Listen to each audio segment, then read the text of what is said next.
All over the United States and all over the world, relationships are going through their ups and downs right now. The Oxygen 365 podcast brings you some of the best relationship advice, thinking, and practical ideas available. Advice you can act on this moment, or tonight, tomorrow, or when you need it the most. Our collection of interviews with some of the top authors, speakers, and leaders in all aspects of relationships can help you grow, get through a trouble spot, or make an already good day great.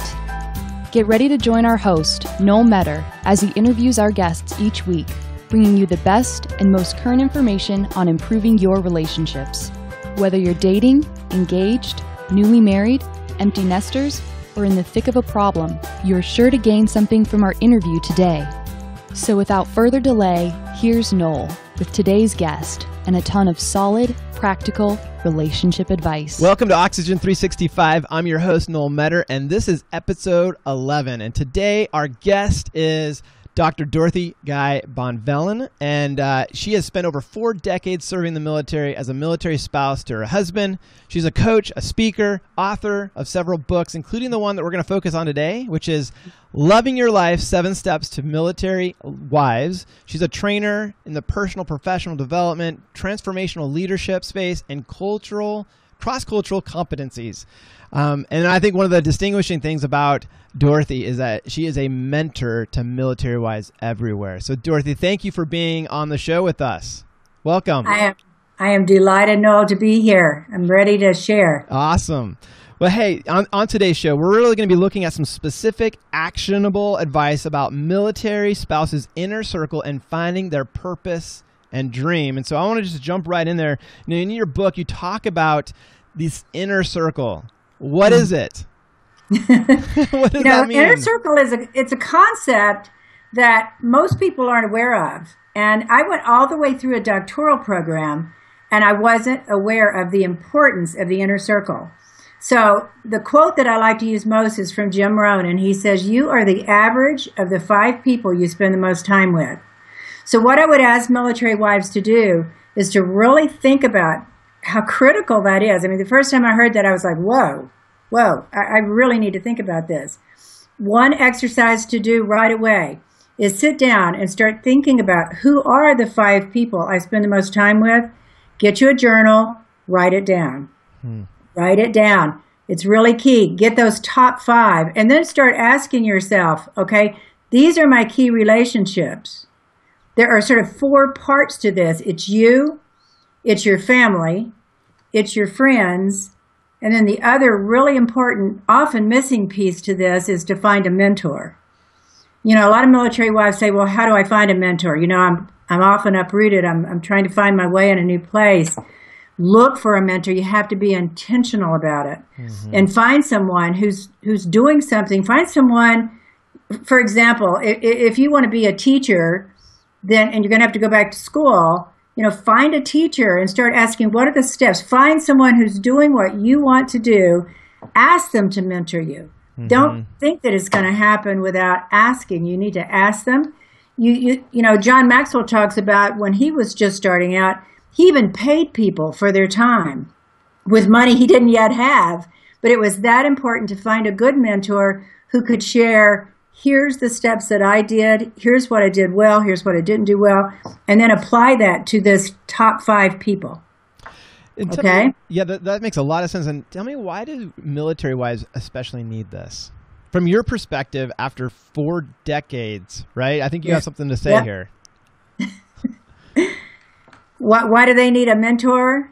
Well, why do they need to go through? Yeah, mentor, it's this inner circle concept. Oh, absolutely.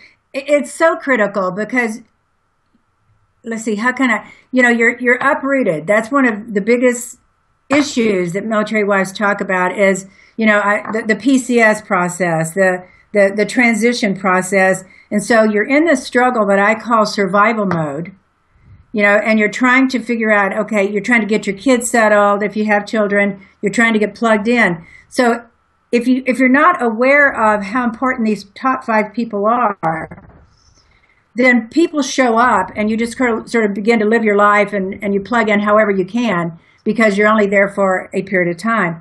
If you understand the 5 people, the most important 5 people who you become the average of, then you're going to be very aware and intentional of who am I going to select that I really want to spend my time with. And this includes even family members, Noel. You know, and that gets kind of sticky. Right. But if you have family members who, when you say, you know, I want to learn to be a coach, and you know, I'm gonna go to a coaching association, I'm gonna get a certification for a coach, and you have a family member who says, who do you think you are? You know, and they're trying to hold you back. They don't want to see that kind of forward change or progress in you. Then even they need to be, don't be ugly to anyone. You know, that's not our purpose. But they need to be put on the second tier, and that inner circle, that 5 people, you need to selectively and intentionally choose who they are. Write them down. And then this is a process that you do annually. You do an annual review. And you look at those 5 people you've selected, because generally military families are somewhere for 3 years unless you're abroad, and it's sometimes 2. But annually, you need to review those top 5. You need to know why they're there. You need to understand what it is that they're contributing to your dreams and goals, and what you contribute to them. It's a two-way street. And then you need to have that outstanding member, in addition to those 5 people that is mentoring you, who are not way up here, but they're either 1 or 2 steps ahead of you, and they can guide you along the process. Right. And I should probably clarify that this is not just for military wives. This is really for spouses, right? This is for guys. This is for anyone. Very valuable to guys too, right? Absolutely. And, you know, I wrote this. I have a children's book as well. And this is one of the leadership principles that I'm teaching children. Because if someone would have told me about the concept of the law of the inner circle when I was in the 3rd grade, I would have been so much more aware and selective of who I was pouring myself into and who was pouring themselves into me. So that's what it is. So there's a process. It's realizing that you are the center of this, okay? Now, in my book, I have a graphic where the inner circle is the center, and around that are key things that are part of that inner circle. People who are in there, you need to have love and respect mutually. You need to have integrity and trust mutually. You need to have effective communication, and that means someone, you know, listening is a skill. It's a skill that military wives or anyone needs to develop. And anyone within your inner circle, they need to be people who listen and then encourage you. Another really important piece to this is in that journal where you're writing down your top 5 people, why they're there, and what you exchange, you know, what's really important about them being there. You also need to have, you need to really be thinking about that exchange piece, you know, that what's a healthy relationship? What's an unhealthy relationship? I go through that in my book. For example, these people, if you have love and respect, then they're going to be caring. It's going to be trust. There's going to be a two-way friendship. You're going to be open with each other. You're going to be able to communicate honestly. Military wives in particular, you know, it's a high-stress lifestyle. So you need someone that you can open up to and who will listen in a non-judgmental way, but in a supportive way, but will also speak into your inner circle. They have to say, hey, Dorothy, you need to, you know, wait a minute here. Yeah. You know, they've got to be really honest and open with you. That's so important. Right. So, well, and I'd have to think that depending on the inner circle, and you talk about you become the average of that, this is intricately connected to your dream and your future. Would you agree to that?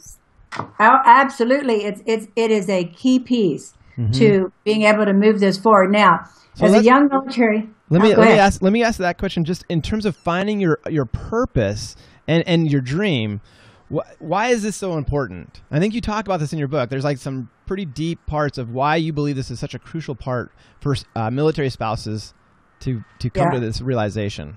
Yeah, and what I want to help them do is come to it early on. Because what I feel like I did, Noel, And it wasn't that I was unhappy as a military spouse, but I struggled as a military spouse. I already had my master's degree when How did we you married. struggle? How did you struggle? My best description, and this is kind of hard to put into words, but is I sort of lost myself along the way. You know, I lost my vision of what I wanted to do. I always knew I wanted to be a teacher, and I did that. And I taught even, in our moving around. But I wanted to be, I guess my heart, had I understood sort of this inner circle concept, this mentorship piece that I didn't understand back then, if I'd had those two pieces of the puzzle, I would have sat down early on and I would have realized that being a coach, which is more than just being a teacher, but it's being able to step into someone's life and really listen to when they talk about, I've always wished I could do this. My question is always, what makes your heart sing? Now that sounds fluffy, but it's not. Okay. Give us some teeth to that. Give us some teeth, because you're right. It does sound fluffy. If I was listening to this, I'd say, well, okay, my heart sing. I'm not sure if I understand what that means. Well, you can ask yourself, and I recommend that people do this every day. Make sure every day you do something that makes your heart sing. Okay? If that's listen to music, if music raises your spirit, then definitely do it. If reading a really good book, and being able to transport yourself into that scenario, if that makes your heart sing, then make sure you take time to do that every day.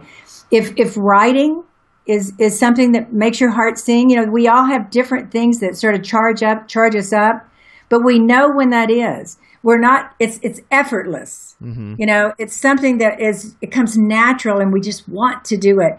And military wives have so many things on their plate that I didn't take time for that. I was constantly, I call it struggling to survive. And in doing so, I lost that vision of the bigger picture.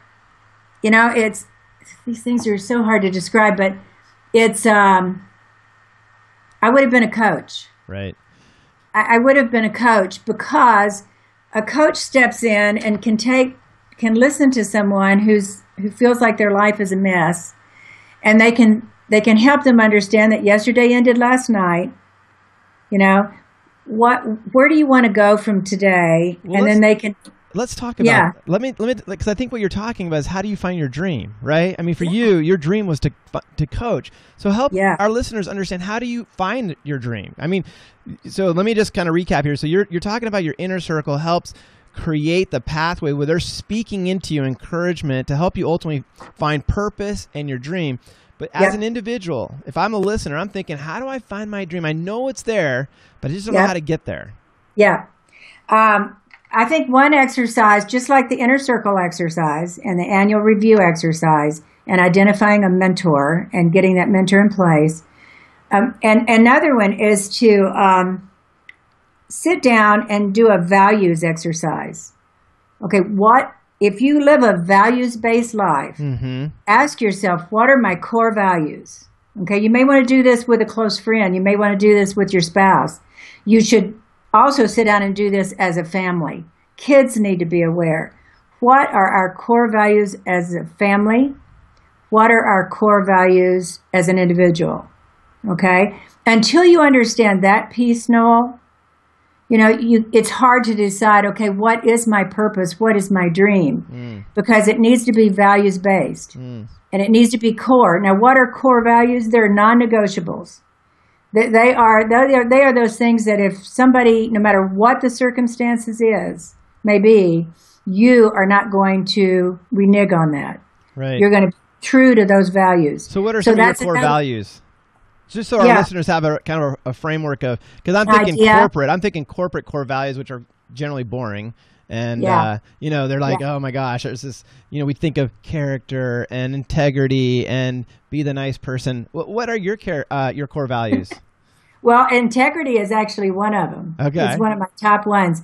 I mean, to me, my husband, after being married for over 40 years, says that I'm frighteningly honest, because I just believe in telling the truth, even if it hurts. You don't have to be mean about it and rip someone's face off. but integrity is really important to me. Another one's family. Okay. And it's almost like I set my dream aside to take care of my family and to be a good military wife. And my message is that you don't have to do that. You could do both. And I wasn't aware of that when I was a young military wife. So another one is being supportive, being nurturing. I mean, I want people to know they don't care how much you know. You can be brilliant until they know how much you care. Right. So you're saying once you've established what your core values are, that's going to be the launching place to figure out what your dream is. Absolutely. So what does that process look like? So core values, okay, I've arrived at my core values. I've written those down. I've shared this with my family. I've involved my kids. What's the next step in finding your dream?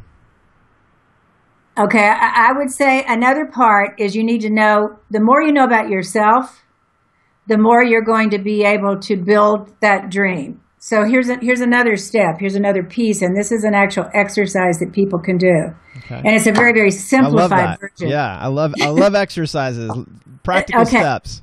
Okay, this one is called the shapes exercise. I don't know if you've ever seen it, but the shapes exercise is just so simple. And you could get a group of friends. Okay, let's say you've made a new PCS move and you're just beginning to meet people. You could get a group of friends together and do this exercise with them. One is in one part of the room, you can put a square, a circle, a triangle, and a squiggle line. Okay, just a poster board or something with that there. Okay. And then ask people to self-select and to go to which one of those shapes they think would fit them. Okay? And whomever ends up in each group will have a discussion around why they chose that shape and what characteristics do they think fit that shape, because there's some reason that drew them to that particular shape. So once they get in there and you talk about that together, then have we talk about the attributes that they think they have, then have a discussion around the shape preference. The square are people in an organization or in a family, who are very organized. They're very dependable. They're detail oriented. They like data. They like to work independently on their own. Families have these same components. The triangle, if you had all triangles in a group or in a family, they'd be stepping on each other, trying to get to the top. They're very goal-oriented. They're very, let's get there. They have leadership. They're very energetic. They like task and results. So they would be your triangle. Right. Your circle are people like me. They're harmony. They love people. They want people to feel good about themselves. They're nurturers. And they like to please people. And that can even be a fault, So that's another thing that we talk about in the book, and I talk about when I coach, is, you can't please everybody all the time. Right. And the last one is the squiggle line. And these are your people, and we all know them. Some of them have them in our families. They're very innovative. You can't put them in a particular shape, or in a box. They're unique. Right. They like to multitask and juggle things all the time. So that's a good exercise, just as shapes, very simple, but it helps you begin to understand, okay, I fit here. Why do I fit there? And then how can I use that information and that understanding to problem solve? Because military families are constantly, having to solve problems and have a lot of stress. So how do I use that? And how do I use that of my family members, how they differ?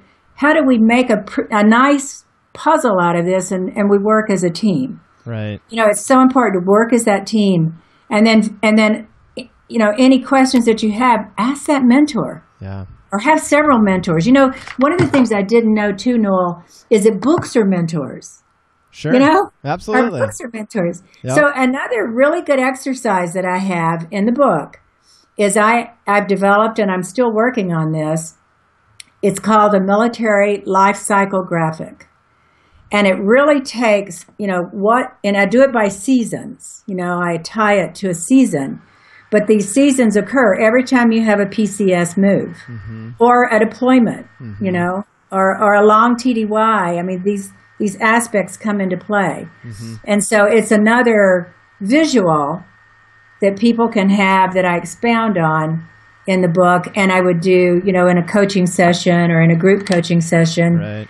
to help people understand what they're going through. Yeah. So, and I think what's so relatable to that is, you talk about these different squiggle lines and boxes and shapes. I mean, really, I think many people understand the idea of, disc profile, or what we call fun country, perfect country, peace country, what is the control country, right? They can identify very quickly, but I think it's not to put them in a box, but I think it's helped to create a perspective of, here's how I can bring value. It can add value to other people. That's right. Which generally aligns with our dreams, our goals, our purpose in life, is when we figure out how can we bring value to someone else, right? Yes. Yes. You know what I think, though, is so interesting in how you've kind of framed this in your book, of starting with that inner circle.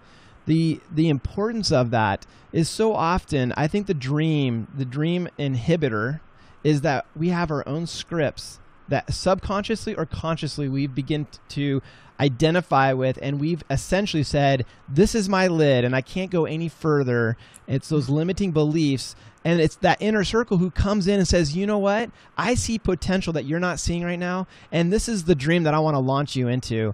I mean, to me, that's what I think that you are communicating in the essence of your book and who you are, which I just want to say thank you. Thank you for how you are coming alongside these military spouses to really instill and offer and bring value into this area of their lives, because I think this is the missing point. This is the missing ingredient that many of us wander around in life, and we know that we're connected to something bigger than ourselves, that there's more purpose for us, but we don't oftentimes know how to get there. And this is huge. No, I have one more important exercise, okay? And this really has to do with beginning to identify your larger vision, or getting to that purpose, okay? That God-given purpose that, like you're saying, we feel it inside. We don't know how to identify it. We don't know how to get there. Mm-hmm. And here's one way to get there. Take a journal. Journaling, that's a discipline, and it's not easy for people. Writing is a difficult task, but it's so worthwhile. Yeah. Mm-hmm. So take a journal. Each day, get up and take even 30 minutes a day and write your vision, okay? And now this is, let your imagination go free, but make it detailed. Write in a perfect world, with all the resources that I needed, what would it look like? What would that look like? Write it every day, write it fresh every day. Keep writing it, keep writing it. This is what brought me to my clarity for serving military wives, okay? I had no idea when I started out in this. I had so many things I knew I wanted to do, and I wanted to bring value to people, but I didn't know who they were, and I didn't know how I was going to do it. This is how I got there. So you write it every day, and you do that. I did it for several weeks. I had a coach working with me. I highly recommend somebody having that mentor coach. Mm-hmm. So you write the vision, and then after you've gotten real detailed about it, and it feels right, you know when it's right, you know when it's you. Mm-hmm. You're in the middle of that, okay? Then you record it into your iPhone. Most young military wives in particular, they have their iPhone. They're much more savvy than me. But I would record it into my iPhone. I would send it to my coach, and then we'd talk about it. A mentor, a coach, talk about it. Keep getting the details. After you get to a certain point, then and this is where you're talking about these limiting beliefs, because they're below our conscious level, right? But they drive our behavior and our dream, right? So then after I recorded it and sent it to him, and we talked about it for a while, then I recorded it, and then I played it back right before I went to sleep, so that my subconscious mind heard my own voice describing my dream, my vision for serving military wives in great detail. And when I started out, Noel, I did not know this at all. This came out of that exercise. Wow. So you were kind of rewriting the script in a subconscious way by doing this exercise. I was rewriting the script in my mind and in my heart, in my subconscious, blowing away those limiting beliefs, because we all have them. Right. Sure. Absolutely. We all have them. Well, Dorothy, I want to say that's where it came from. Thank you for sharing that. Thank you for sharing your own personal journey, because I think that's so relatable, right? We all have our own lids, and we all have our own scripts, and we're constantly coming against that. And it's when we finally realize that we can't do this alone. Like, we need to invite other people into this process, but careful in who we invite into that, right? Are they going to be the ones that very intentional? Are they going to be the ones that continue to put the lid over the top of us and saying, no, you don't, you shouldn't, you can't? Or are they going to be saying, no, I see potential, opportunity, and vision and dreams that are bigger than what you could ever imagine? And I think that's what you're sharing with our listeners. And thank you. I truly thank you for what you're doing and what you're bringing to this community. It's so valuable. Hey, if you want to know more about her book, we have all the information right below this video. And so Dorothy, thank you, and take care. Thank you, Noah. I love it. Okay. Bye. Bye-bye.